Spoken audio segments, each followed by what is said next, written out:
Hello and welcome to your daily crypto news. So before we go any further, make sure you are a fan of our channel, a subscriber, so you can enter our contest and possibly win a nano ledger with some cryptocurrency on it. Also, don't forget to smash that like button so more people get to see the video. So let's take a look at the markets. We are down a little bit today, almost $42 billion. Bitcoin dominance is 38.1%. So it's risen just a little bit, and the market cap has gone down just a little bit. We are still stuck at about 7,600. We've been in between 74 and 78-ish, not quite 278 for the last several days in a row. We don't really know what it's going to take to get us up above this number. It seems like we're just still meeting a lot of resistance. But the good news is we haven't gone down much lower than 75. We've been down to 74 a few times over the last few days, but I think that, we could be due for a breakout. A lot of people have been looking at the chart of Bitcoin, and as you can see here, let's zoom on in and take a look. Oops, okay. Take a look since the crash, and I'm not a technical analyst, but people are saying that this is a triple bounce. We hit the first one here, second one here, third one here, and now we could be due for a breakout. Maybe adding some TA to some of my videos might be something that I'm going to do in the future, but that's just some knowledge I've gathered from watching some other videos from some YouTubers, and that's what they're saying. So we could be due for a breakout, or we could be due for a breakdown. Is that what you call it? I don't know. A crash? I don't know what you call it. We could go down much lower than this. I think the next few days are going to be very important. If we break up above 78 or break below 74, I think that could determine which way we're going to go from here. But the only gainer today in the top 10 is IOTA, up 1.42%. That is the biggest gainer in the top 20. So that pretty much tells you where we're at. Bitbox token is up again. It has been climbing. This is a project I probably need to check out, as 2 days in a row it's been at the top. Mixin, you can check out our review on Mixin. We do like Mixin pretty well. It actually has an app that you can use already for messaging. It's up 8%. Of course, with a lot of this, the only problem is there aren't a lot of people using it yet. And, probably about 20 cryptocurrencies are up today, but only a few up over 5%. Digibyte and Siacoin also are up. Biggest losers of the day, Dentacoin, which is the dental coin if you don't know. Loom Network, MadeSafe, Substratum, Enigma, and Skycoin are the only ones that are down over 5%. But as you can see, pretty much is in about the 1 to 5% range of losses today. Just once again proving that the sideways action from Bitcoin it isn't good for cryptocurrency. It isn't good for the altcoins. So let's take a look at VeChain. The public testnet has been released. You can find that here on GitHub if you are a developer and you want to try it out. So in addition to the release and the downloads you can make on GitHub, they also have opened a bug bounty program. They're using the Hack and Proof platform, and you will be rewarded if you can find some bugs in the code with VET, which are the VeChain tokens. So you can go to Hack and Proof, and it gives you all the details here for what you have to do to try to find the bugs. Hacking, if you don't know, it is a white hat hacking cryptocurrency. So we've looked at it a little bit in the past. So they're kind of working together with VeChain Thor on this project. So you can find all these links down below. So Oyster PRL has a new CEO. William Cordes, or Cordes, that's probably Cordes, is now the new CEO, and you can find this link also below where it talks about all of the things that he wants to implement so that the team can continue working hard on the project. He wants to get it on new exchanges. He wants to spread to other countries, specifically Asia, work on the marketing, conferences, public appearances, and I think that's important for Oyster because it is a good project in my mind.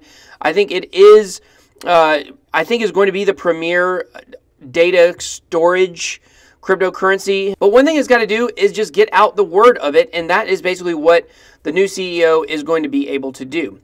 So CEBIT, which is basically a digitalization conference that happens in Europe, has some speakers, and those speakers are three guys from Volkswagen and the co-founder of IOTA. So IOTA is going to be speaking at this conference, and as we know, IOTA is very involved in the mobility arena of cryptocurrency and the Internet of Things, which basically is a fancy way to say vehicles. So IOTA has been making a lot of collaborations with other car companies. And, you know, when we think of IOTA, we think of the Internet of Things, but the mobility aspect of what it's doing as far as cars being able to communicate with each other and with other devices, whether they're autonomous or whether they're regularly driven, I think it's really big for IOTA. This is an industry that obviously is really primed for a breakout as we look at more autonomous cars every day popping up. News stories about them, whether they're getting in crashes or whatever, and we see how important it is for them to communicate. So hats off to IOTA for just being yet in another news story about getting the word out about their project. They're really top-notch when it comes to marketing. So Request Network, they have a project update. They have an AMA special that you can read down below in this link. But basically the updates that they want to update their community on are a Request Network available for Shopify. We've already talked about that. As you can see here at the bottom, it's called Rectify.io. It's Shopify working with a Request Network and able to have transactions with cryptocurrency, which is really good. They have Donate, which is looking for beta testers. It is a way that you can receive donations through cryptocurrency. They're looking for people to test that. The example they use in the blog is talking about, like, if you're a podcaster, which I have some pretty cool stuff coming up about a podcast. You guys stay tuned for that. Probably in the next few weeks, I'll be giving you guys some details on a podcast that I'm going to be part of, which is going to be pretty fun. But they also talk about their AMA they had, and apparently they're hiring. So if you want to work with Request Network, they're requesting that you send in an application. Okay, so the National Tax Services of Korea announced that the audit of BitThumb went actually really well. They did have to charge them $30 million in taxes, so that didn't go well for them. But there was nothing illegal that occurred. There was no intentional tax evasion. So this is pretty big news for BitThumb. I think anytime we have an exchange that's under investigation, it's a little nerve-wracking for the whole community, especially because, you know, if there is some kind of huge scandal uncovered in some country with a big exchange, then you can go and bet your bottom dollar that there's going to be more regulation. They may try to shut down, cryptocurrency in that country. So this is pretty good news that they were cleared on this. So Dent has now achieved 1 million users on their app. If you haven't downloaded the Dent app, it is a productivity app. And at one point, it was #1 in the App Store. I'm not exactly sure where it is right now. But if you watched our Phase of Crypto interview with Jay Sweeps from Coin Stories, this is one he's said he's the most bullish on. He really likes Dent. He thinks it's going to be really big. And what do we not have with cryptocurrencies that we talk about all the time? We don't have working products with so many of them. And the fact that they have an app on the App Store that is getting a lot of downloads, man, that's really good for cryptocurrency. So on behalf of all crypto users, thank you, Dent, for putting out this app that is very well made, that is drawing attention to our space.